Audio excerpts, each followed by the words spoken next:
نحمدہ ونصلی علی رسولہ الکریم اما بعد اعوذ باللہ من الشیطان الرجیم بسم اللہ الرحمن الرحیم رب اشرح لی صدری ویسر لی امری واحلل عقدۃ من لسانی یفقہوا قولی اللہم ارنا الحق حقا وارزقنی اتباعہ ارنا الباطل باطلا وارزقنی اجتنابہ اللہم فقہنا فی الدین اللہم فقہنا فی الدین اللہم فقہنا فی الدین ربنا زدنا علما ربنا زدنا علما ربنا زدنا علما رب یسر ولا تعسر وتمم بالخیر اللہم طہر قلبی من النفاق وعملی من الریا ولسانی من الکذب وعینی من الخیانہ فإنک تعلم خیانة العیون ما تخفی الصدور اللہم انفعنی بما علمتنی وعلمنی ما ینفعنی وزدنا فیہ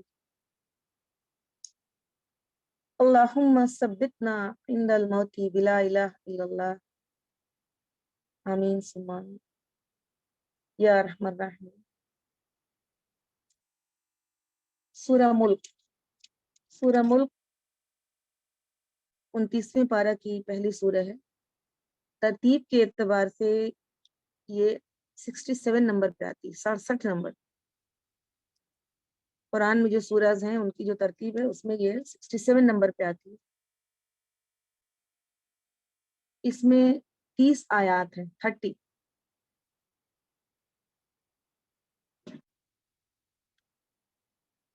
اس میں 30 آیات ہیں۔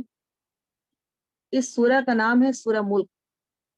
پہلی جو آیت ہے تبارک الذی بیدہ الملک، بابرکت ہے وہ ذات جس کے ہاتھ میں بادشاہت، اسی لفظ کو اس سورہ کا نام بنا دیا۔ ملک کے معنی ہوتے ہیں بادشاہی، سلطنت، ڈومینین، کنگڈم۔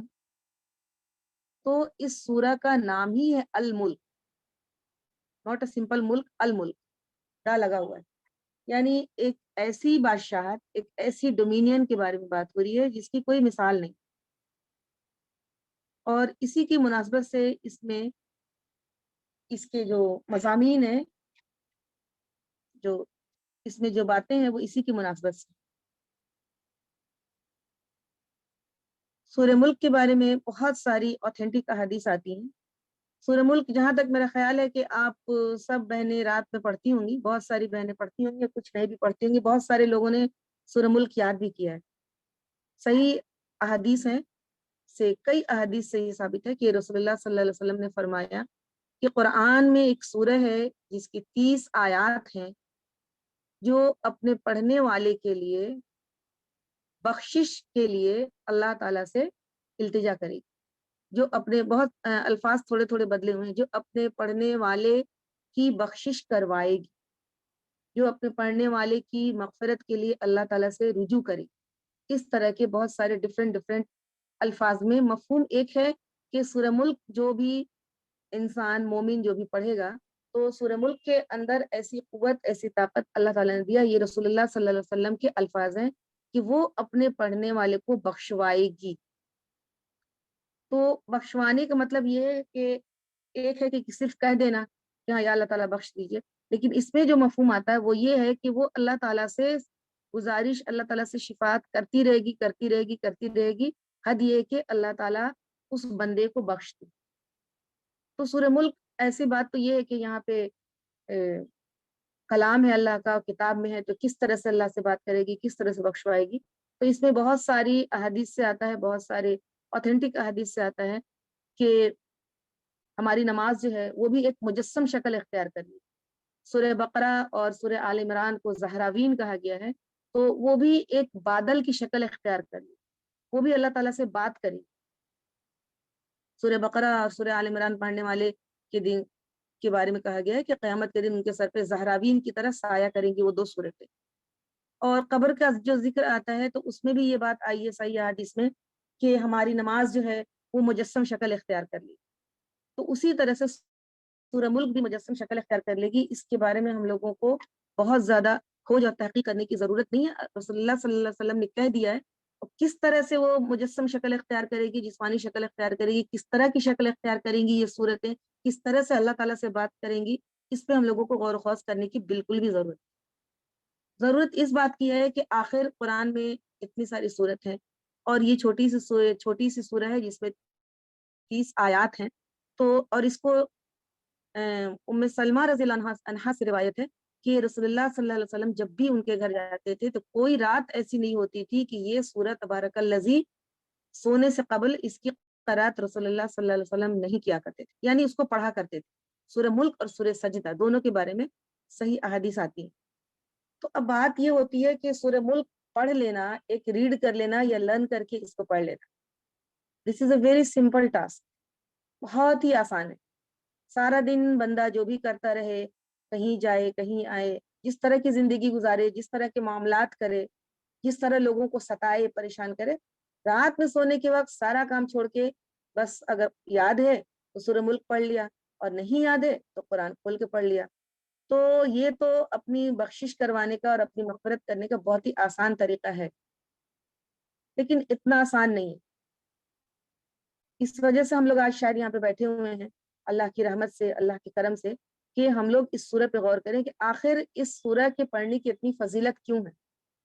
دیکھیے، جب رسول اللہ صلی اللہ علیہ وسلم پڑھا کرتے تھے رات میں سونے سے پہلے، تو ان کی مدر ٹنگ تھی عربی، ان کی زبان تھی عربی، یا جو بھی صحابہ کرام بھی پڑھا کرتے ہوں گے. تو وہ جب پڑھتے تھے تو what they are reading they mean that.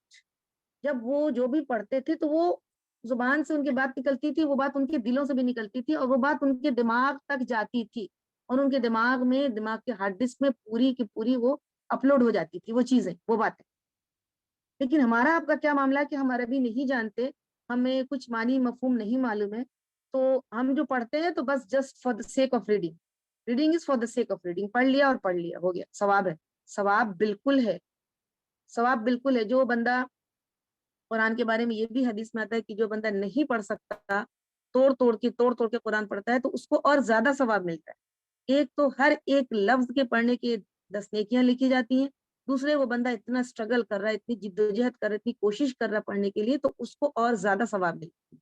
تو ایسا نہیں ہے کہ سورہ ملک عشاء کے بعد یا سونے سے قبل پڑھنے کا ثواب نہیں، ثواب ضرور ہے مائی ڈیئر سسٹرز، لیکن اس سے ایک چیز، ایک اصل فائدہ اٹھانے کے لیے ہمیں ضروری ہے کہ ہم اس کے معنی کو سمجھیں، اس کے مفہوم کو سمجھیں کہ آخر اس میں کون سی بات اللہ تعالیٰ نے کہی. قرآن یہ اللہ تعالیٰ نے لکھ کے نہیں بھیجا، ہم سبوں کو معلوم ہے کہ یہ اللہ کی بات ہے، اور جبریل علیہ السلام نے بات کی شکل میں آ کے رسول اللہ صلی اللہ علیہ وسلم کو سنایا ہے، اور رسول اللہ صلی اللہ علیہ وسلم اللہ کی رحمت سے، اللہ کے اذن سے ان کو یاد ہو گیا تھا پورا قرآن، اور قرآن حفظ ہو گیا. بہت دنوں کے بعد، بہت برسوں کے بعد قرآن اس کتابی شکل میں آیا. تو ظاہر سی بات ہے کہ سب سے پہلی چیز ہوتی ہے لسننگ، سب سے پہلی چیز ہوتی ہے سننا، اس کو یاد کرنا. وہ لوگ جو سنتے تھے اور وہ لوگ جو یاد کر لیتے تھے ان کو یاد ہو جاتا تھا. اور ان کی عرب قوم کی ایک بہت ہی بڑی خوبی ہے کہ ان کی میموری بہت زبردست اللہ تعالیٰ نے بنائی. جیسے کوئی کوئی قوم ہوتی ہے جو بہت جنگجو ہوتی ہے، کوئی قوم ہوتی ہے جو بہت زیادہ آرام طلب ہوتی ہے، کوئی قوم ایسی ہوتی ہے کہ جن کی ذہانت جن کے اندر بہت ہوتا ہے. کوئی ابھی دیکھیے کہ بہت ساری کنٹریز اس دنیا میں ہیں، لیکن ٹیکنالوجی میں جاپان کا نام سب سے زیادہ آتا ہے، اور اب تو چائنا کا بھی نام آ رہا ہے. تو ہر ایک قوم کو، ہر ایک ملک میں کچھ خاص خصوصیت ہوتی ہے. تو عرب قوم ایک ایسی قوم تھی کہ جس کی ذہانت اور جس کی یادداشت کی جو قوت حافظہ جس کو کہتے ہیں، میموری پاور جس کو کہتے ہیں، وہ بہت زیادہ اللہ تعالیٰ نے ان کے جین میں ڈالا تھا، ان کے ڈی این اے میں ڈال کے اللہ نے بنایا تھا. تو ان کو ساری چیزیں ان کو یاد ہو جاتی تھی. موٹی موٹی شاعروں کی کلیات پورا کا پورا ان کو بالکل لفظ بر زبان ان کے ہوتا تھا، ان کو یاد ہو جاتا. تو یہ صلاحیت تمام اور قوموں میں نہیں ہے. پہلے یہ ایک جملہ ماترزہ تھا، تو ان لوگوں کو یاد ہو جاتا تھا. تو جب وہ پڑھتے تھے تو ان کو وہ باتیں سمجھ میں آتی تھی. رات میں جب وہ کہتے تھے کہ تبارک الذی بیدہ الملک وہو علی کل شیء قدیر، تو دے مین اٹ، ان کو یہ سمجھ میں آتا تھا کہ ہم اس بابرکت ذات کے بارے میں بات کر رہے ہیں جو ہر چیز پہ قادر ہے. اور ان کا دل، ان کا قلب اللہ کے سامنے جھک جاتا تھا. آج ہم اور آپ پڑھتے ہیں تو ہم پڑھ لیتے ہیں، ثواب کی نیت سے پڑھ لیتے ہیں، اور قبر کے عذاب سے بچانے کے بارے میں بھی ہے کہ سورہ ملک کے بارے میں یہ بھی آتا ہے کہ قبر کے عذاب سے بچائے گی، تو قبر کے ڈر سے بھی ہم پڑھ لیتے ہیں. اور آخرت کے روز اللہ سے ہماری بخشش کروائے گی، ہماری مغفرت کے لیے اللہ سے بخشش مانگے گی، ہماری لیے شفاعت کرے گی، تو اس کے لیے بھی ہم پڑھ لیتے ہیں. تو یہ چیزیں جو ہیں اتنا زیادہ فائدہ نہیں دیتی. اس اعتبار سے کہ ہم اس کے معنی اور مفہوم کو سمجھیں۔ تو ملک، سورہ ملک اس کا نام ہے، یہ 65 نمبر پہ ہے، 67 نمبر پہ ہے، 67 نمبر پہ ہے۔ اب اس کا زمانہ نزول، یہ کس زمانے میں نازل ہوئی؟ بہت ساری صورتوں میں آپ نے دیکھا ہوگا مکی لکھا ہوا ہے، کہیں مدنی لکھا ہوا ہے۔ رسول اللہ صلی اللہ علیہ وسلم نبوت ملنے کے بعد 13 سال تک مکے میں رہے، تو مکے میں جو صورتیں نازل ہوئی تو ان کے ساتھ مکی لکھا ہوتا ہے، یعنی وہ مکہ میں نازل ہوئی۔ اور مدینہ جانے کے بعد جو صورتیں نازل ہوئی تو اس میں مدنی لکھا ہوتا ہے، یعنی وہ مدینے میں نازل ہوئی۔ لیکن سورہ ملک کے بارے میں کسی بھی معتبر روایت سے نہیں معلوم ہوتا ہے کہ یہ کس زمانے میں نازل ہوئی، لیکن اس کے جو مضامین ہیں، اس کا جو تھیم ہے، جو انداز بیان ہے، جو اس کا اسٹائل ہے اس سورہ کا، اس سے یہ صاف سمجھ میں آتا ہے کہ یہ مکہ کے ابتدائی دور کی نازل شدہ صورتوں میں، مکہ کے ابتدائی دور یعنی شروع میں جب رسول اللہ صلی اللہ علیہ وسلم کو نبی بنایا گیا تھا، تو مکہ کی ابتدائی دور کی صورتوں میں ہم دیکھتے ہیں کہ توحید جو ہے، توحید اور اسلام کی جو عقائد، عقیدہ جو ہمارا ہے اللہ پہ، اللہ کے رسول پہ، اللہ کی کتابوں پہ، اللہ کے فرشتوں پہ، روز آخرت پہ اور تقدیر پہ، تو ان عقائد کو ہی مستحکم کرنے کے لیے، ان عقائد کو مضبوط کرنے کے لیے، ان عقائد کو انسٹل کرنے کے لیے لوگوں کے دل و دماغ میں مکی صورتوں میں ہمیں یہی ٹاپک، یہی عنوان ملتا ہے، اور سورہ ملک میں بھی یہی عنوان ملتا ہے۔ اس لیے قرائن سے، انداز سے یہ بات کہی جاتی ہے کہ یہ مکہ کے ابتدائی ایام میں نازل شدہ صورتوں میں سے ایک صورت ہے۔ اس میں ایک مختصر طریقے سے اسلام کی تعلیمات کا تعارف کرایا گیا ہے، اور دوسری طرف بہت ہی امپریسو انداز سے، مؤثر انداز سے لوگوں کو چونکایا گیا ہے جو غفلت میں پڑے ہوئے، اور یہ خصوصیت جو ہے مکہ کی ابتدائی صورتوں میں ملتی ہے کہ اسلام کی ساری تعلیمات، رسول اللہ صلی اللہ علیہ وسلم کے مقصد بعثت کو پیش کرنا، مگر تفصیل کے ساتھ نہیں، بہت ہی اختصار کے ساتھ۔ یہ بھی مکی صورتوں کی ایک خوبی ہے کہ تفصیل کے ساتھ نہیں، اختصار کے ساتھ، تاکہ لوگوں کے ذہن نشی ہوتی چلی جائیں بات، اور زیادہ تر زور اس بات پہ صرف کیا جاتا ہے کہ لوگ جو ہے غفلت لوگوں کی دور ہو جائے، لوگوں کو سوچنے پہ مجبور کیا جائے، ان کے سوئے ہوئے ضمیر کو بیدار کیا جائے۔ پہلی 5 آیتوں میں انسان کو یہ احساس دلایا گیا کہ وہ جس کائنات میں رہتا ہے وہ ایک انتہائی منظم، محکم اور ویل ڈیزائنڈ، ویل آرگنائزڈ سلطنت، جس میں ڈھونڈنے سے بھی جو فزیکل اس کا جو وہ ہے، باڈی ہے اس کائنات کا، اس ارتھ کا، جو چیزیں اللہ تعالیٰ نے بنائی، اس میں ڈھونڈنے سے بھی کوئی عیب، کوئی نقص، کوئی کمزوری نہیں مل سکتی۔ اور یہ جو سلطنت ہے، یہ جو کنگڈم ہے، اس کو اللہ تعالیٰ نے ہی بنایا، کچھ بھی نہیں تھا، اللہ نے اس کو وجود میں لایا، اس دنیا کو، اس ارتھ کو، اس کائنات کو بنایا، ساری چیزوں کو بنایا، تو بنانے والا وہی ہے، تو اس کو ریگولیٹ کرنے والا، اس کو ماڈریٹ کرنے والا، اس کو چلانے والا، اس کی تدبیر انتظام کرنے والا بھی وہی ہے، اور تمام اختیارات بھی اسی کے ہاتھ میں ہیں۔ اسی کے ساتھ انسان کو یہ بھی بتا دیا گیا کہ اس نظام میں، اس سلطنت میں، اس کنگڈم میں انسان جو ہے ایک بہت ہی قیمتی چیز ہے، تو انسان کو یوں ہی بے مقصد نہیں بنائے گیا۔ انسان کے پیدا کرنے کا کیا مقصد ہے، یہ بھی اس سورہ میں بتایا گیا ہے، لِنَبْلُوَكُمْ أَيُّكُمْ أَحْسَنُ عَمَلًا، اور ہم لوگ ابھی اس کے اسٹڈی میں چلیں گے تو اس پر بھی غور کریں گے کہ انسان کو کس لیے اس دنیا میں اللہ نے بنایا۔ آیت نمبر 6 سے لے کے 11 تک کفر کرنے والوں کے لیے یہ ہولناک نتائج بیان کی گئے جو کہ آخرت میں ملنے والے ہیں، آخرت میں ہونے والے ہیں، لیکن انداز بیان ایسا ہے کہ ہم بالکل ایسا محسوس کرتے ہیں کہ ہم اپنی آنکھوں سے دیکھتے ہیں۔ آیت نمبر 12 سے 14 تک یہ حقیقت بتائی گئی ہے کہ پروردگار جو رب کریم ہے وہ اپنی مخلوق سے بے خبر نہیں ہے، وہ تمام چیزوں سے باخبر ہے، بہت اچھی طرح سے باخبر ہے، ہر کھلی اور چھپی بات، حتیٰ کہ انسان جو سوچتا ہے، جو اپنے دل میں ہلکا سا بھی محسوس کرتا ہے، وہ بھی اس کو معلوم۔ تو اب انسانوں کا یہ فرض ہونا چاہیے کہ اللہ کو بغیر دیکھے اس سے ڈرے۔ انسان کو یہ احساس ہونا چاہیے، ایک ایسی قوت، ایک ایسا پاورفل، ایک ایسی بے مثال ہستی جس نے اس کو بنایا ہے، وہ اس کی خبر رکھتا ہے، وہ اس پہ نظر رکھتا ہے، وہ اس کا نگہبان ہے، تو اس سے ڈرتے ہوئے زندگی کو گزارے، اور ایسا اپنا عمل، ایسا طریقہ اختیار کرے کہ جس سے آخرت میں بخشش اور اجر عظیم ملے اور آخرت میں ذلت نہ اٹھانا پڑے۔ آیت نمبر 15 سے 22 تک جو ان حقیقتوں کی طرف کہ جو انسان مطلب ایک کیجول بے فکری والی بات، کسی چیز پہ غور نہیں کرنا، کسی چیز پر دھیان نہیں دینا، جیے جا رہے ہیں جیے جا رہے ہیں جیے جا رہے ہیں، اس طرح کا جو انداز ہے نا، اس سے انسانوں کو متوجہ کیا گیا ہے اور انسانوں کو سوچنے کی دعوت دی گئی ہے کہ تم جو زمین پہ چل رہے ہو، اس زمین سے اپنا رزق حاصل کر رہے ہو، تو ذرا ہوش میں رہو، ذرا سوچو کہ کسی وقت کچھ بھی ہو سکتا ہے. یہ جو رزق، ہر طرح کا رزق جو تمہیں میسر ہے، یہ رزق بھی کبھی بھی بند ہو سکتا ہے. اس کی مثال ابھی ہمارے سامنے آئی. آیت نمبر 24 سے 27 تک یہ بتایا گیا ہے کہ آخر کار تمہیں لازماً اپنے رب کے حضور حاضر ہونا ہے. اور تم جو بار بار یہ پوچھتے ہو کہ قیامت کب آئے گی، قیامت کب آئے گی، تو کسی نبی کا یہ کام نہیں ہے کہ وہ دن اور تاریخ اور ڈیٹ اور ایونٹ بتائے کہ کب قیامت آنے والی. اس کا صحیح علم اللہ تعالیٰ کو ہے، لیکن عقل مند وہی ہے جو آنے سے پہلے اس پہ یقین کر لے کہ قیامت آنے والی ہے اور اپنے اعمال کو درست کر لے. جب آنکھوں سے تم دیکھ لو گے اس کو، تب تم کچھ بھی نہیں کر سکو گے. اور جس چیز کے لیے بار بار مطالبہ کر رہے ہو کہ لے آؤ اللہ کا عذاب لے آؤ یا قیامت کا دن لے آؤ، اس وقت کچھ بھی تمہارے کام نہیں آئے گا. کوئی ٹیکنیک، کوئی بھی حرکت تمہیں اس کے عذاب سے بچا نہیں سکتی.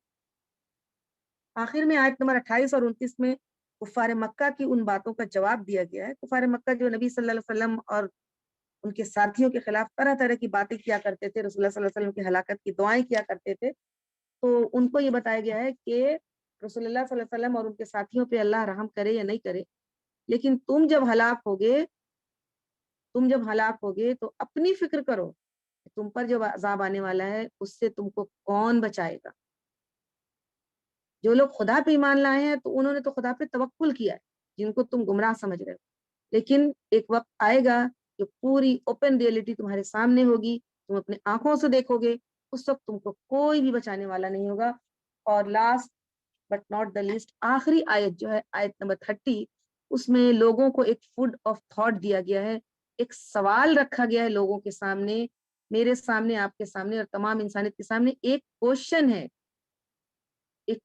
اور وہ کوشچن یہ ہے کہ زمین کے اندر سے جو پانی نکلتا ہے، اگر وہ پانی اتر کر غائب ہو جائے تو کون ہے جو تمہیں وہ پانی لا کر؟ یہ ایک سوال ہے اور اس سوال پہ اس صورت کا خاتمہ ہوتا ہے.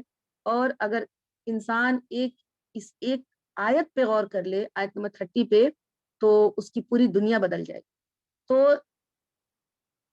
پرائمریلی یہ تو کفار مکہ کے سامنے یہ سوال رکھا گیا تھا، اس لیے کہ وہاں پانی کی بہت قلت تھی، صحرا تھا، ڈیزرٹ تھا، تو کہیں اگر پانی نکل جاتا تھا تو بہت بڑی نعمت ہوتی تھی. تو ویسی جگہ میں اگرچہ پانی جہاں سے تم نکال رہے ہو، پی رہے ہو، اپنی زندگی گزار رہے ہو، اگر پانی اتر کے نیچے چلا جائے تو کون ہے جو پانی لا کے دینے والا ہے؟ اور آج بھی ہمارے اور آپ کے لیے بھی یہ اسی طرح سے فیزیبل ہے کہ آج ہمارے اور آپ کے سامنے ہزار طرح کی اللہ کی نعمتیں ہیں، ہزار طرح کی آسائشیں ہیں، ہزار طرح کا رزق ہے. تو وہ رزق اگر اللہ تعالیٰ چھین لے، اور چھینتا ہے، ہمارے اور آپ کی آنکھوں کے سامنے روز مثالیں آتی ہیں، لیکن ہم پھر اسی ڈگر پہ چلے جاتے ہیں. تو بات یہی ہے، سوال یہی ہے میرے اور آپ کے سامنے کہ اگر وہ ساری چیزیں، وہ ساری نعمتیں اللہ تعالیٰ چھین لے، پانی ایک بہت بڑی نعمت ہے، تو کون ہے جو لا کے دینے والا؟ تو یہ ایک ہلکا سا انٹروڈکشن ہے. اب ہم لوگ تھوڑا سا اس کے میننگ، معنی، مفہوم اور تفہیم اور تفسیر کی طرف چلتے ہیں انشاءاللہ. بسم اللہ الرحمن الرحیم. تبارک الذی بیدہ الملک وہو علی کل شیء قدیر. تبارک جو ہے یہ برکت سے بنا ہے، برکت سے مبالغہ کا صیغہ، یعنی بہت زیادہ، سب سے زیادہ برکت.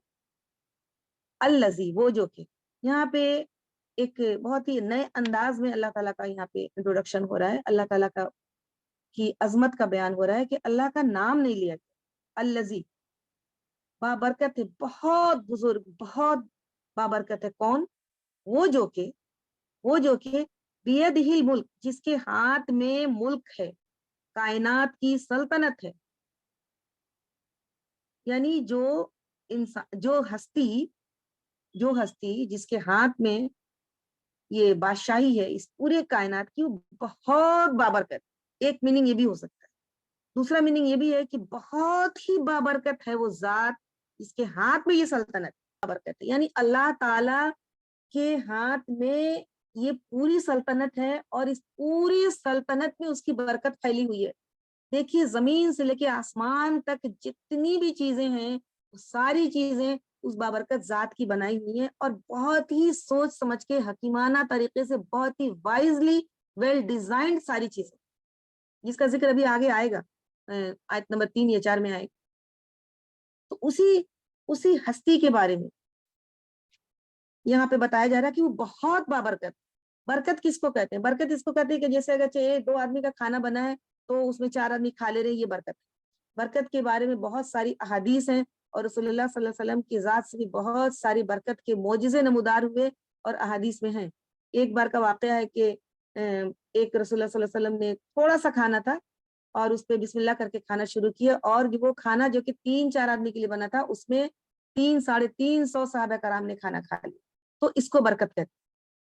اس طرح کی چیز ہوتی برکت کی جو انویزیبل ہوتی جس کو ہم دیکھ نہیں سکتے لیکن اس میں بھلائی اس میں خیر جو ہے بہت زیادہ بڑھ جاتی، اس کو برکت کرتے.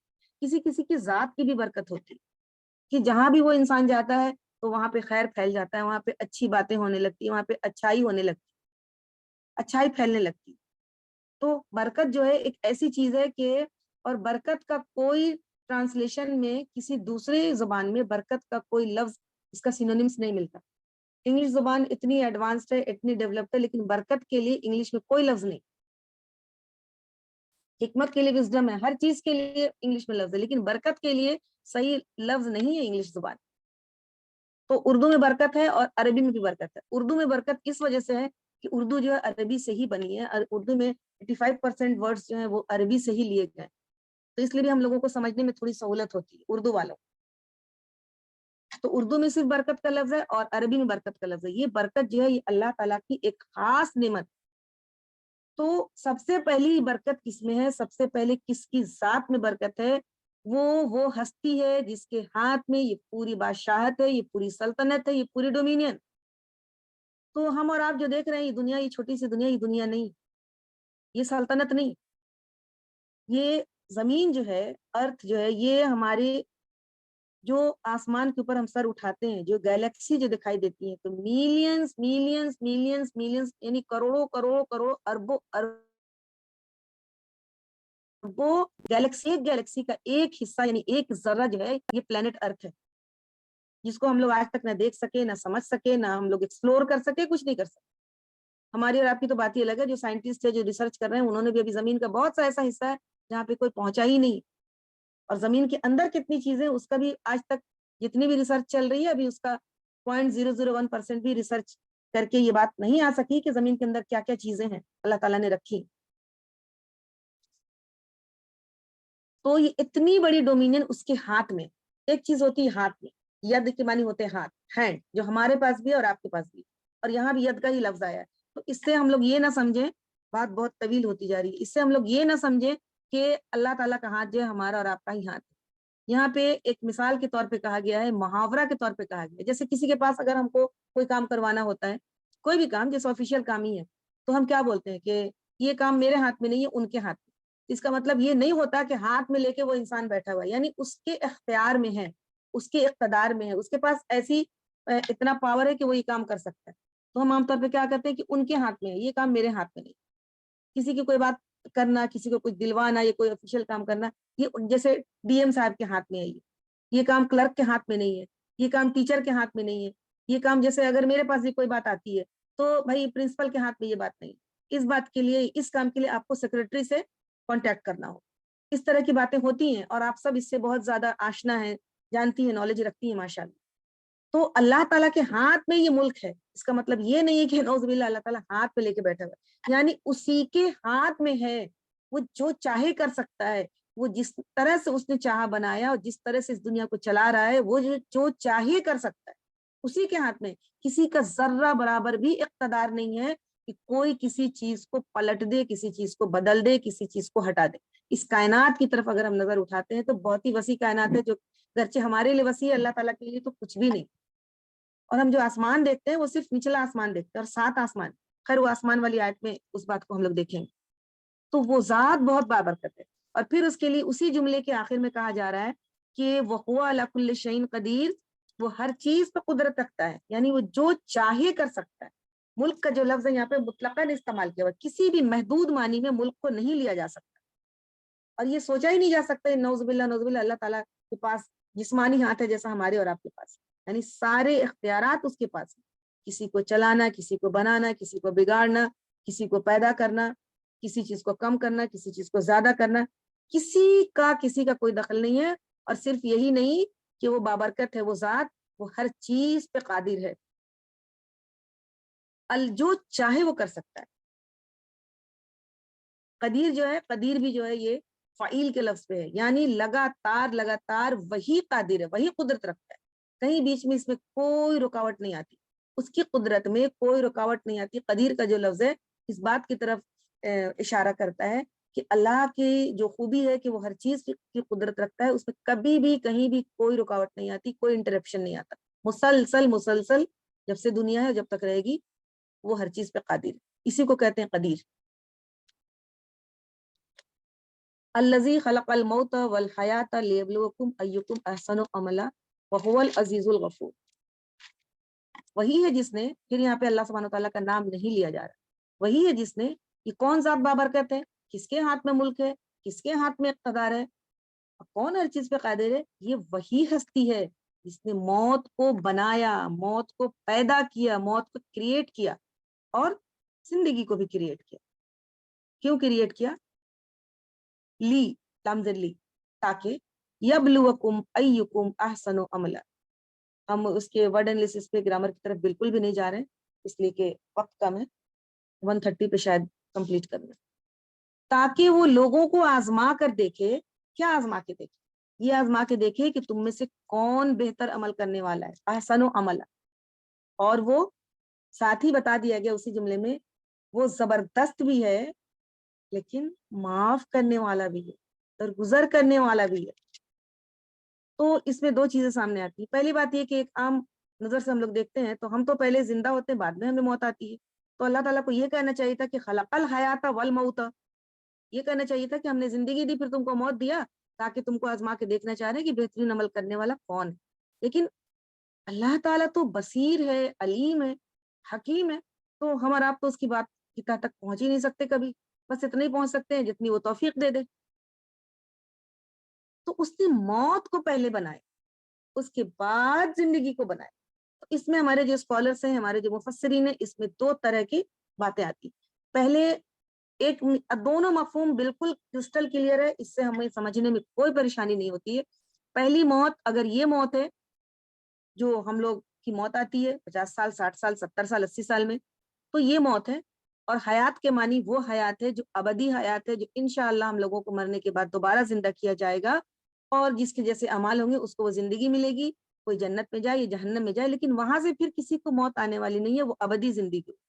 تو ایک میننگ تو اس کے یہ ہوں گے کہ یہ موت جو نارمل موت آتی ہے ہم کو اور آپ کو آئے گی انشاءاللہ، اور اس کے بعد جو زندگی ہے وہ آفٹر ڈیتھ جو ہمیں لائف ملے گی، جو دوبارہ جو زندگی ملے گی، اس زندگی کے بارے میں اللہ تعالیٰ نے کہا کہ ہم نے یہ موت بنایا اور یہ حیات بنایا تاکہ تم کو آزما کے دیکھیں کہ کون بہتر عمل کرنے والا ہے۔ اس سے بھی ہمیں مفہوم بالکل صاف مل جاتا ہے کہ موت کا ہمیں خیال رہے گا تو ہم اپنے اعمال کو درست کریں گے، اور دوبارہ جو زندگی ملے گی جو کہ ابدی ہے، جو کہ irreversible ہے، تو اگر ہم کو یہ خیال رہے گا کہ وہ زندگی جو ہے ابدی ہے تو ہم اپنے اعمال کو صحیح کریں گے۔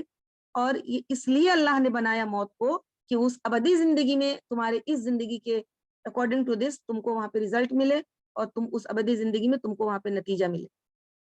اور اس کا مقصد صرف یہ ہے کہ ہم آزمانا چاہتے ہیں، ہم دیکھنا چاہتے ہیں، ہم ایگزام لینا چاہتے ہیں کہ کس کا عمل کیسا، کون اچھا عمل کر رہا ہے، کون خراب عمل کر رہا ہے۔ دوسرا مفہوم آئی اس کی طرف یہ ہے کہ جب ہم پیدا ہوئے آج سے 50 سال پہلے، کوئی 40 سال پہلے، کوئی 60 سال پہلے، کوئی 30 سال پہلے، جو بھی بہنیں یہاں پہ، جو بھی سسٹرز یہاں پہ ہیں، ہم لوگ جو پیدا ہوئے تو تب سے ہماری لائف چل رہی ہے، ٹھیک ہے، ویری گڈ۔ اس کے پہلے ہم کہاں تھے؟ اس کے پہلے ہم کہاں تھے؟ اس کے پہلے تو مردہ تھے، ہمارے اندر کوئی جان نہیں تھی، ہماری کوئی پہچان نہیں تھی، ہم کچھ بھی نہیں تھے۔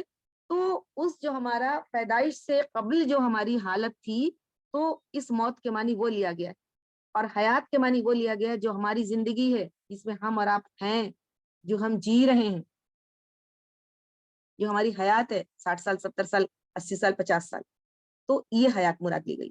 تو یہ دونوں ابھی اگر اس موت سے ہم اپنے پیدائش سے پہلے والی موت کو اگر ہم لیتے ہیں اور اس حیات سے ہم ابھی اس زندگی کی موت لیتے ہیں، تب بھی مفہوم بالکل کلیئر ہے کہ اللہ نے وہ موت بنایا، یعنی انسان کہیں نہیں تھا، کچھ بھی نہیں تھا. جو آج جو 30 سال کا ہے ابھی، وہ 31 سال پہلے کہاں تھا؟ کچھ بھی نہیں تھا، اس کا کوئی وجود نہیں تھا، وہ مردہ ہی تھا. جہاں بھی تھا، جہاں بھی روح اللہ تعالیٰ نے بنا کے رکھی. اس کے بعد جب وہ دنیا میں آیا تو 30 سال سے اس کی زندگی کا، اس حیات کا جو آغاز ہوا.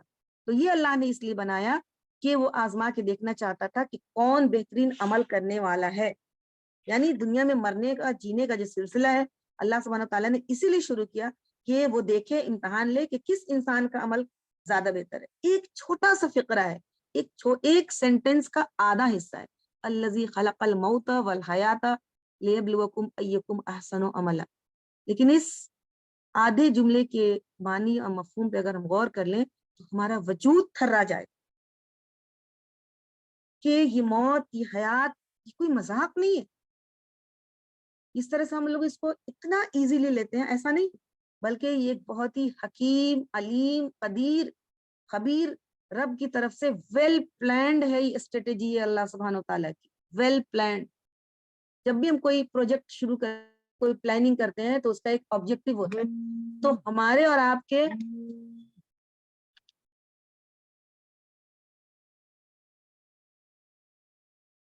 تو ہم جب بھی ہم کوئی پروجیکٹ لیتے ہیں، کوئی بھی کام کرتے ہیں، اس کا ایک مقصد ہوتا ہے. ہم کھانا پکاتے ہیں، کیوں پکاتے ہیں؟ سبزی کاٹ رہے، ترکاری کاٹ رہے، مسالہ پیس رہے، یہ کر رہے ہیں، وہ کر رہے ہیں تاکہ ہم اس کو کھائیں، ہمارے باڈی کے اندر وہ غذا جائے، ہم کو انرجی ملے تو ہم زندہ رہیں، ہم اپنا سارا کام دھندا کریں، جو بھی ہے اپنی زندگی کو گزارے.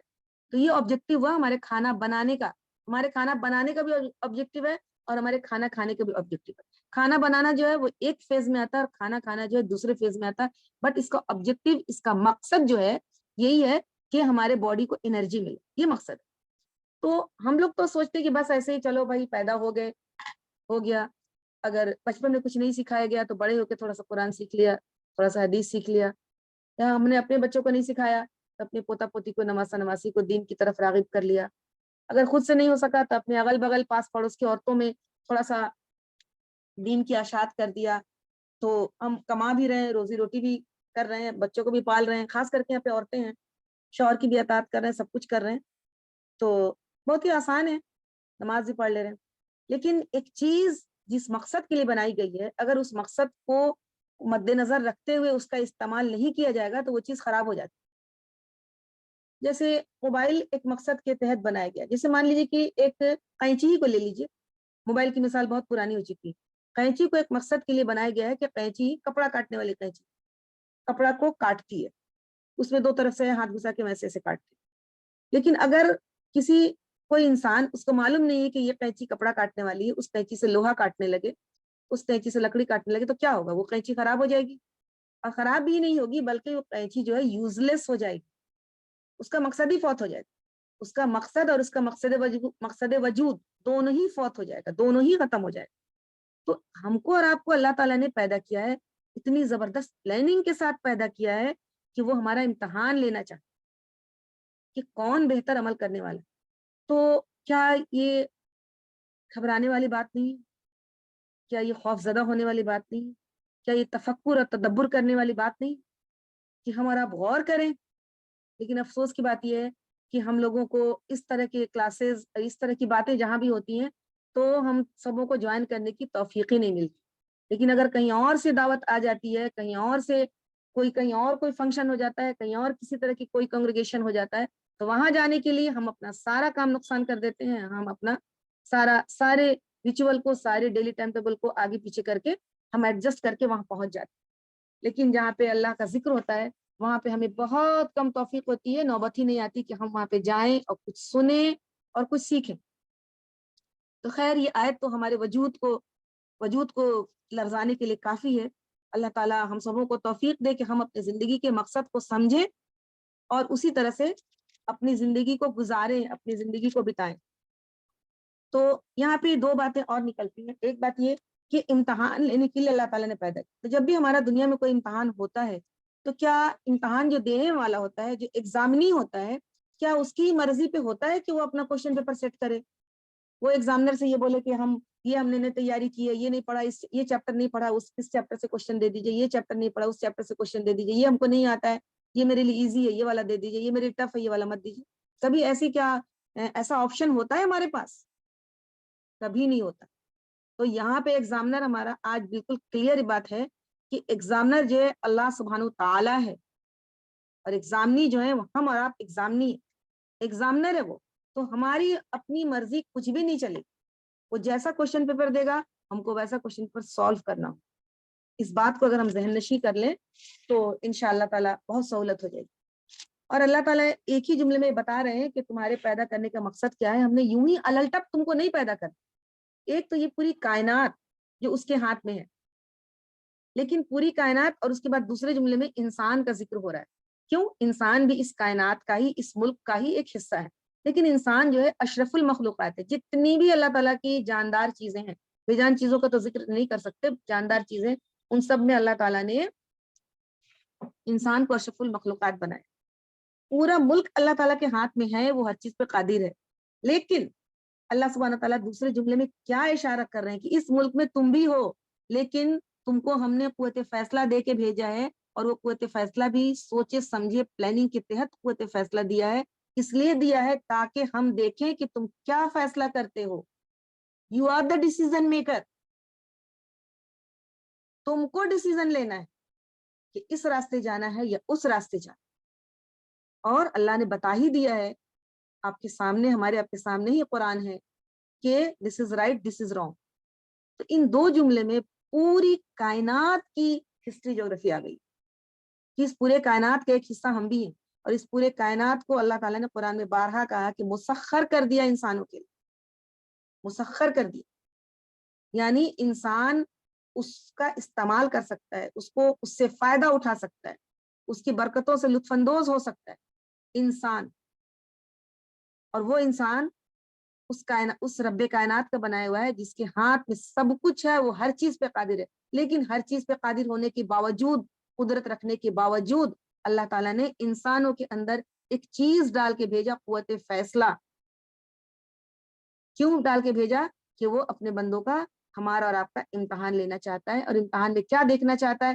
یہ دیکھنا چاہتا ہے کہ کس کا عمل بہتر ہے. تو اگر امتحان کے بعد رزلٹ نہ نکلے تو کیا کوئی بھی بچہ پڑھائی پہ دھیان دے گا؟ اگر صرف ایگزام لے لیا جائے اور رزلٹ نہ نکلے، کون پاس ہوگا، کون فیل ہوگا، کون ٹاپ کرے گا، کون ایکسلنٹ لائے گا، کون 30%، کون 40%، کون 50%؟ اگر رزلٹ نہیں نکلے تو کیا امتحان کا کوئی وجود باقی رہ جاتا ہے؟ امتحان کی کوئی اہمیت باقی رہ جاتی ہے؟ اور یہاں اللہ تعالیٰ نے کہہ دیا کہ ہم نے تمہارا امتحان لیبلوکم، امتحان لینے کے لیے تم کو یہاں پہ ہم نے اس دنیا میں زندگی اور موت دے کے بھیجا کہ کون احسن عمل کرنے والا. تو مائی ڈیئر سسٹرز، یہ خود بخود یہ بات واضح ہو جاتی ہے کہ رزلٹ تو نکلنا ہی نکلنا ہے. تو رزلٹ جو نکلے گا اس کے میں اگرچہ ہم سے کچھ غلطی ہو جاتی ہے، تھوڑی بہت کمی ہو جاتی ہے، بیشی ہو جاتی ہے، کہیں نہ جانتے ہوئے بھی گناہ ہو جاتا ہے، کہیں انجانے میں بھی گناہ ہو جاتا ہے، کہیں سہو ہو جاتا ہے، نہیں چاہتے ہوئے بھی انسان کبھی کبھی برائی میں ملوث ہو جاتا ہے. تو اسی جملے کے آخر میں اللہ سبحانہ وتعالیٰ کہہ رہے ہیں کہ وہ العزیز الغفور، بہت زبردست ہے، بہت قوت والا ہے، لیکن ساتھ میں بہت زیادہ معاف کرنے والا بھی ہے، درگزر کرنے والا بھی ہے. تو اس ایک سینٹینس میں آیت نمبر 2 میں پوری باتیں آ گئی کہ تم کو فیصلہ کرنا ہے، تم کو اپنا راستہ طے کرنا ہے، اور امتحان ہے تمہارا، ہم امتحان لینے والے ہیں، اور اسی امتحان کی بنا پہ تمہارا رزلٹ نکلنے والا ہے. لیکن اگر تم سے تھوڑی بہت غلطی بھی ہو گئی ہے تو تم معافی مانگ لو. ہم جتنے پاورفل ہیں اتنے ہی رحمان بھی ہیں، رحیم بھی ہیں، ہم ضرور تم کو معاف کرتے ہیں. اب اس معنی مفہوم کو سوچ کے جب ہم سورہ ملک رات میں پڑھتے ہیں تو ظاہر سی بات ہے کہ پورے دن کا، صبح سے لے کے رات تک کا پورے اعمال ایک نظر میں فلیش ہو جائے گا ہماری آنکھوں کے سامنے، انشاءاللہ. اور دن بھر میں ضرور کوئی نہ کوئی غلطی ہوتی، کچھ نہیں ہوتی ہے تو کم سے کم تیز آواز میں بات ہی کرتے ہیں. لیکن تیز آواز میں بات کرنا تو کیا مومن کو سوٹ کرتا ہے؟ کیا نہیں سوٹ کرتا ہے. لیکن پھر بھی ہم لوگ کبھی روڈ ہو جاتے، کبھی لہجہ سخت ہو جاتا ہے، کبھی کسی تلخ کلامی کر لیتے. رمضان میں بھی انسان کو چین نہیں، رمضان میں بھی تلخ کلامی ہو رہی ہے. یا اس کے علاوہ ادر دین دس کوئی بھی گناہ، کسی طرح کا بھی گناہ ہوا، یہ کوئی نماز قضا ہو گئی، یہ کوئی نماز میں دیر ہو گئی، نماز میں دیر کرنا بھی تو بہت بڑا گناہ ہے. تو اللہ تعالیٰ نے اسی آیت میں بتا دیا ہے کہ اے میرے بندو، تم گھبراؤ مت، دیکھو تمہاری زندگی کا یہ مقصد ہے، تمہارا کیسا عمل ہوگا تم سوچ لو. لیکن اگر تم سے کوئی غلطی ہو گئی ہے تو تم ہم سے معافی مانگ لو. ہم بہت زیادہ معاف کرنے والے ہیں۔ تو پورا معنی کی ایک دنیا ان 2 آیتوں میں پنہا ہے، اس سے زیادہ تفصیل میں جانے کا وقت نہیں۔ اللہ تعالیٰ ہم لوگوں کو توفیق دے کہ ہم جب سورہ ملک پڑھیں تو کم سے کم ایوری ڈے اپنا سارے دن کا محاسبہ کر لیں۔ اللہ تعالیٰ مجھے بھی توفیق دے، اور جو بھی غلطی ہوئی ہے بندہ اسی وقت فوراً معافی مانگے۔ اللہ تعالیٰ ہم سبوں کو توفیق دے، اللہ تعالیٰ ہم سبوں کو توفیق دے، آمین ثم آمین یا ارحم الراحمین۔ اب آیت نمبر 2 تو ہو چکی، 3 4 5 میں ہے کہ الذی خلق سبع سماوات طباقا ما تری فی خلق الرحمن من تفاوت فرجع البصر هل تری من فطور ثم ارجع البصر کرتین ينقلب الیک البصر خاسئا وهو حسیر۔ جس نے تہ بتہ آسمان بنائے، تم رحمان کی تخلیق میں کسی قسم کی بے ربطی نہ پاؤ گے، پھر پلٹ کر دیکھو، یعنی دوبارہ پھر دیکھو، تمہیں کوئی خلل نظر نہیں آتا، بار بار نگاہ دوڑاؤ، تمہاری نگاہ تھک کے مایوس ہو کر پلٹ آئے گی۔ تو یعنی اللہ تعالیٰ نے یہاں پہ 7 آسمان بنائے، زمین ایک ہے اور آسمان 7، طباقن کا لفظ آیا، تو با قاف، طباقن یعنی تہ در تہ، ایک layer, 2 layer, 3 layer, 4 layer, 5 layer, 6 layer, 7 layer, اس طرح سے اللہ تعالیٰ نے آسمان بنایا ہے، تہ در تہ بنایا ہے، کہ طباقن اس کو کہتے ہیں کہ ایک تہ دوسرے تہ سے بالکل سنکرونائزڈ ہو، ایک دوسرے سے بالکل اچھے سے اٹیچ ہو، اچھے سے جڑا ہوا۔ یہ نہیں کہ جیسے لیول 1 یہاں ہے تو لیول 2 وہاں ہے تو لیول 3 یہاں ہے تو لیول 4 یہاں ہے، ایسا نہیں، ایک مطلب بہت اچھے سے سنکرونائز جو چیز ہوتی ہے اس کو عربی میں طباقن کہتے ہیں۔ تو اللہ تعالیٰ نے 7 آسمان کو اچھے سے سنکرونائز کر کے بنایا ہے، لیکن مائی ڈیئر سسٹرز جو ہم دیکھتے ہیں وہ صرف نچلا آسمان دیکھتے ہیں، اس کا پھر آخری آسمان کا جو ہے صرف ایک حصہ جو ہے وہ ہم دیکھتے ہیں، اس کا بھی اوپر والا حصہ ہم لوگ نہیں دیکھتے، اور اسی پہ چاند اور سورج اور ستارے اور سیارے اور جتنے ملینز جتنے گیلیکسی سب اسی پہ دیکھتے ہیں۔ اور ابھی بھی کچھ گیلیکسیز ایسی ہیں، اتنی دور ہیں زمین سے، کہ ابھی تک وہاں سے جو لائٹ کی ریز نکلی ہے وہ ابھی تک زمین پہ نہیں پہنچی، تو ہم لوگ اس کا اندازہ ہی نہیں لگا سکتے۔ یہ آسمان کے 7 آسمان کے آسمان کے ایک طرف کی بات میں کر رہی ہوں جو ہم اور آپ دیکھتے، تو کسی طرح کی، اور اللہ کی جو خلق، یہاں اللہ تعالیٰ کا نام لیا گیا ہے رحمان، رحمان جو ہے سب سے زیادہ رحم کرنے والا، یعنی ابنڈنٹ ایک دم رحم کرنے والا، ہر کسی پہ، ظالم، جابر، کافر، مشرک، مسلمان، سب کے ساتھ رحم کرنے والا، سب کو وہ رزق دیتا ہے، سب کو وہ دنیا کی ساری آسائشیں دیتا ہے، سب کو وہ دنیا کی ہر چیز دیتا ہے، یہ رحمان کی صفت۔ لیکن اس میں کسی قسم کی اللہ تعالیٰ کا جو کنسٹرکشن ہے، اللہ تعالیٰ کا جو کریشن ہے، اس میں کسی طرح کی کوئی بے ربطی نہیں ملے گی۔ انسان جتنا بھی ترقی کر چکا ہے، بہت بڑے بڑے آرٹسٹ ہیں، بہت بڑے بڑے مصور ہیں دنیا میں، ورلڈ فیمس کے، لیکن ان کی پینٹنگ کو دیکھیے، ان کے آرٹ کو دیکھیے، ان کی جو کارونگ کرتے ہیں اس کو دیکھیے، وہ کہیں نہ کہیں سے کسی نہ کسی شکل میں اللہ کے کسی نہ کسی کریشن کو کاپی کرتے ہیں۔ ہاں، وہ لیونارڈو ڈی کیپریو کی مونالیزا کی تصویر ہو یا کسی کی بھی ہو، وہ اللہ کے کریشن کی خلق الرحمن کو ہی ڈپکٹ کرتے ہیں، خلق الرحمن کی ہی کاپی کرتے ہیں، خلق الرحمن کو ہی اپنی ڈرائنگ میں، اپنی پینٹنگ میں، اپنی اس میں مجسمے میں اس کو دکھانے کی کوشش کرتے ہیں۔ تو کہیں بھی اللہ کی تخلیق میں کسی کو کوئی بھی کسی طرح کی کوئی کمی نہیں ملے گی۔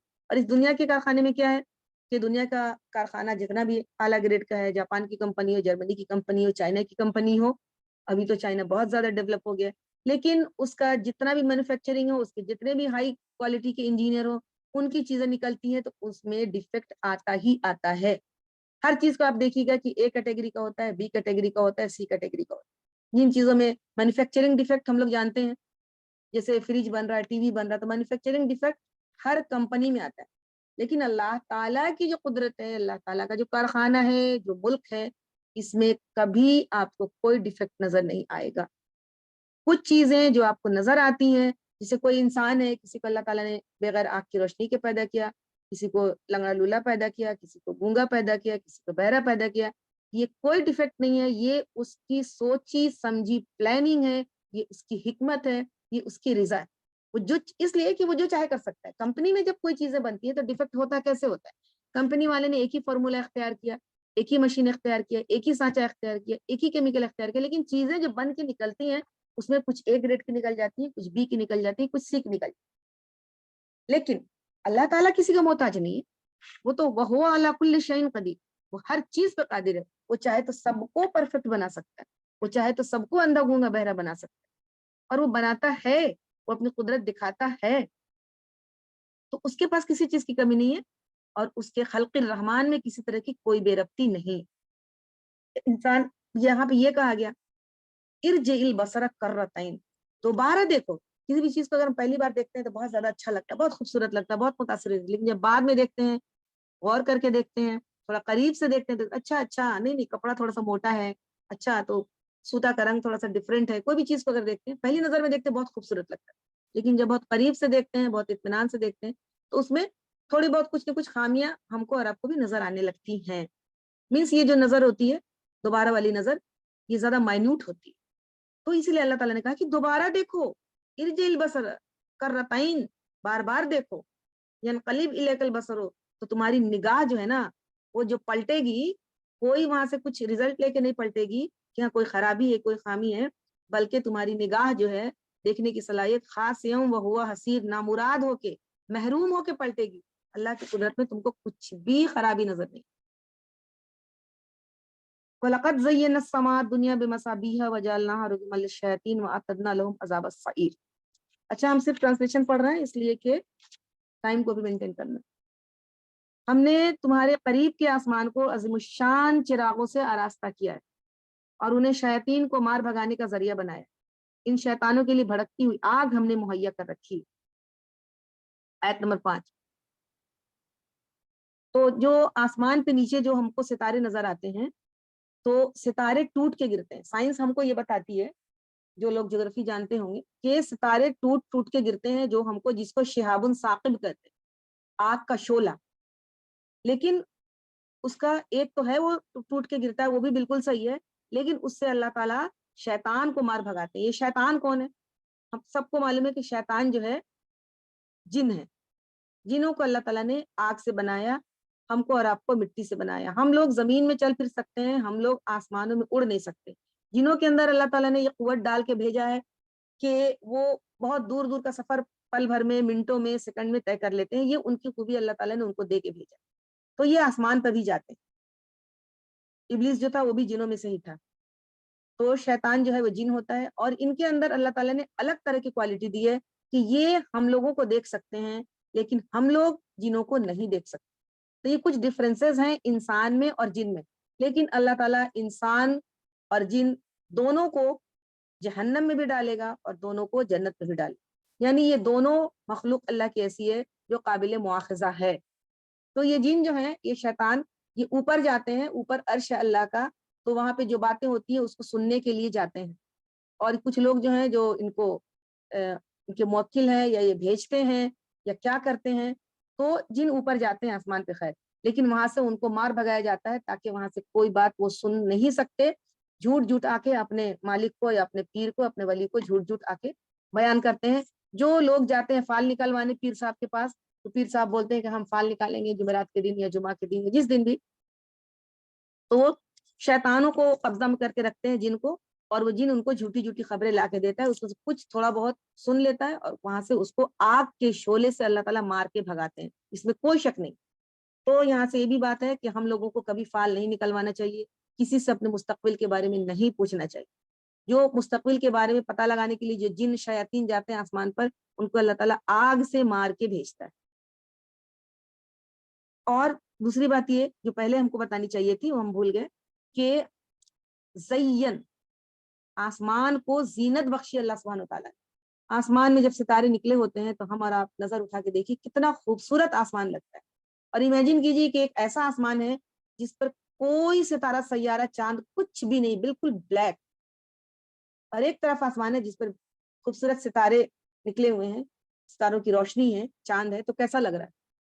تو اس کو بھی اللہ تعالیٰ نے زینت بخشی ہے، سجایا ہے، آسمان کو سنوارا ہے۔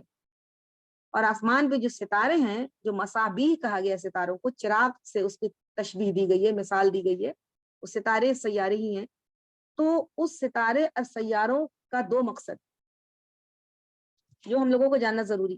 ایک مقصد یہ وہ اللہ کی تخلیق ہے نا، خلق الرحمان ہے، مصابیح جو ہے خلق الرحمان ہے، اللہ کا کریشن. تو اس کا دو مقصد ہے. ایک تو وہ آسمان کو زینت بخش رہا ہے، آسمان کو خوبصورتی عطا کر رہا ہے، آسمان کو ڈیکوریٹ. دوسرا اس کے پیدائش کا، اس کے بنانے کا مقصد یہ ہے کہ شیطانوں کو، جنوں کو آسمان سے مار بھگا رہا ہے. مار بھگانے کا ایک ذریعہ بھی ان سٹارز کا ایک ٹکڑا کر رہا ہے، ٹوٹ ٹوٹ کے اس سے اللہ تعالیٰ ان کو مار. اس سے یہاں پہ یہ بات نکلتی ہے کہ اللہ سبحانہ وتعالیٰ نے دنیا میں کوئی بھی چیز ایسی نہیں بنائی ہے جو صرف دیکھنے کے لیے اور اس کا کوئی فائدہ نہیں. وما خلقت ھذا باطلا، کسی چیز کو تو نے بیکار نہیں بنایا. قرآن کی آیت کا ایک ٹکڑا ہے، وما خلقت ھذا باطلا، کسی چیز کو اللہ تعالیٰ نے باطل نہیں بنایا. اب دیکھیے سٹارز کو اللہ تعالیٰ نے کیا بتایا مقصد. پہلا مقصد یہ کہ آسمان کو خوبصورتی بخشی. دوسرا مقصد یہ کہ جنوں اور شیطانوں کو اس سے مار بھگایا جاتا ہے، شعلہ بن کے اس سے نکلتا ہے، اس سے مار بھگایا جاتا ہے. تو اسی طرح سے ہم کو اور آپ کو بھی اپنے زندگی کا یہ اصول بنانا چاہیے کہ جو بھی چیزیں ہیں یا ہماری اپنی ذات بھی ہے تو وہ دیکھنے میں بھی اچھی ہو اور واقعی اچھی ہو، مفید ہو. لیکن آج کل کی تھیوری کیا ہے کہ ایک دم اچھے سے اچھا کپڑا پہننا، اچھے سے اچھا اپنے آپ کو خوبصورت بنانا، گھر کو اتنا سجانا، لاکھوں لاکھ روپے گھر کو سجانے میں لگا دینا. لیکن وہ گھر ایسا ہے، ایسا ویران ہے کہ اس گھر میں کبھی اللہ کا ذکر ہی نہیں ہوتا، اس گھر میں کبھی خیر کی بات ہی نہیں ہوتی. ہمارے بچے ہیں تو بچوں کو ایک سے ایک کپڑا پہنانا، ایک سے ایک کھانا کھلانا، ایک سے ایک بڑے سے بڑے اسکول میں پڑھانا، بڑے سے بڑے جگہ میں بچے ڈاکٹر ہو جائیں، انجینئر ہو جائیں، اچھی جاب مل جائے. پورا ایک دم جتنا کچھ دنیاوی، جتنا مادی جو ترقیات ہوتی وہ سب کچھ ہمارے بچوں کو ہو جائے. لیکن ساتھ میں یہ بھی ہونا چاہیے، مقصدیت اس کا یہ مقصد ہونا چاہیے کہ ہمارے بچے اچھے انسان بنے، اچھے مومن بنے. ہمارے بچوں سے دوسروں کی بھی بھلائی ہو، دوسروں کی بھی فلاح ہو. ہمارے بچے اپنی قوم کے لیے، اپنے ملک کے لیے، اس دنیا کے لیے بھی فائدہ مند بنے. ہم بھی اپنی ذات کو سجائیں، سنواریں. کہ ہم بھی اگرچہ پڑھنے کا شوق ہے، اگر ہم پڑھ ہی رہے تو ہم بھی خوب پڑھیں، لیکن ساتھ میں دوسروں کو بھی اپنے علم کی روشنی سے فیضیاب ضرور کریں. اگر ایک لفظ بھی آتا ہے تو ہم ضرور پڑھیں، جتنا ہم سے ہو سکتا ہے اتنا ہم پڑھیں، لیکن دوسروں کو بھی آگے بھی اس چیز کو بڑھانے کی کوشش کریں. کسی بھی چیز کی صرف، یعنی میرے کہنے کا مقصد یہ ہے کہ ظاہر بھی خوبصورت ہو اور باطن بھی خوبصورت. ہمارا ظاہر بھی پاورفل ہو، ہمارا باطن بھی پاورفل. ہمارے ظاہر سے بھی سمجھ میں آئے کہ ہم بہت اچھے سے نقاب پہن لیا، ایک دم گلوز پہن لیا، ایک دم اسکارف لگا لیا، نوز پیس لگا لیا. دیکھنے میں کوئی بھی دور سے دیکھنے والا انسان یہ سمجھ رہا ہے کہ اللہ کتنی اللہ والی ہے، کتنی دیندار ہے یہ بندی. لوگ سمجھتے ہیں، ہم بھی سمجھتے ہیں، آپ بھی سمجھتے ہیں. اللہ نہ کرے، خدا نہ کرے کہ ایسی منافقت. لیکن ان کا دل دیکھیے، ان کے اعمال دیکھیے، ان کا کردار دیکھیے، ان کا کیریکٹر دیکھیے. دل میں اتنی سیاہی، اتنا جلن، اتنا حسد، اتنا بغض بھرا ہوا ہے کہ کوئی انتہا نہیں. نعوذ باللہ، نعوذ باللہ، نعوذ باللہ. اللہم طہر قلبی من النفاق، اللہم طہر قلبی من النفاق، اللہم طہر قلبی من النفاق. تو یہ ہر چیز پہ یہ جو فارمولا ہے آیت نمبر 5 کا، یہ ہر چیز پہ فارمولا فٹ ہوتا ہے کہ اس کا ظاہر بھی خوبصورت ہو اور اس کا باطن بھی خوبصورت. ہم ظاہر میں بھی سچ بولنے والے لگیں اور باطن میں بھی سچ بولنے والے لگیں.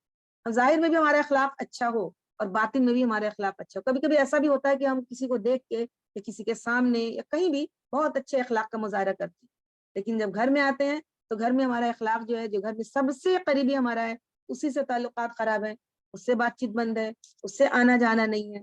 ماں سے تعلقات خراب ہے، بیٹی کے تعلقات خراب ہے ماں سے. اور ساس تو بیکار، بالکل ہی بیکار، ساس بدنام ہے، بالکل بیکار. اس کے اوپر تو بہت ہی لمبی چوڑی بحث ہونی چاہیے، جو کہ ایک بدنام زمانہ ہستی ہو چکی. ایسا بالکل بھی نہیں. ساس بھی ماں ہوتی ہے، ماں بھی ساس ہوتی ہے. تو ماں سے تعلقات خراب ہے، ساس سے تعلقات خراب ہے، دیورانی جیٹھانی سے تعلقات خراب ہے، نند سب سے بڑی دشمن ہے، اور نند کے لیے بھاوج سب سے بڑی دشمن ہے. تو یہ سب چیزیں دلوں کے اندر جمی ہوئی ہیں، رچی ہوئی ہیں، بسی ہوئی ہیں. اوپر سے ہم ایک دم بہترین اخلاق کا مظاہرہ کر رہے ہیں. تو اللہ تعالیٰ ہم سبوں کو اس سے بچائے. اس لیے کہ آیت نمبر 5 سے یہ لیسن ہم سبوں کو ملا ہے. ماشاءاللہ یہاں سب لوگ کافی کوالیفائڈ، کافی پڑھے لکھے لوگ ہیں، کہ اللہ نے، رب کائنات نے جو بھی خلق کیا، جو بھی خلق الرحمان ہے، اس کی ساری خلقت، اس کی ساری کریشن، اس کی ساری پروڈکشن جو ہے اللہ سبحانہ و تعالیٰ کی ہے، اس کا ایک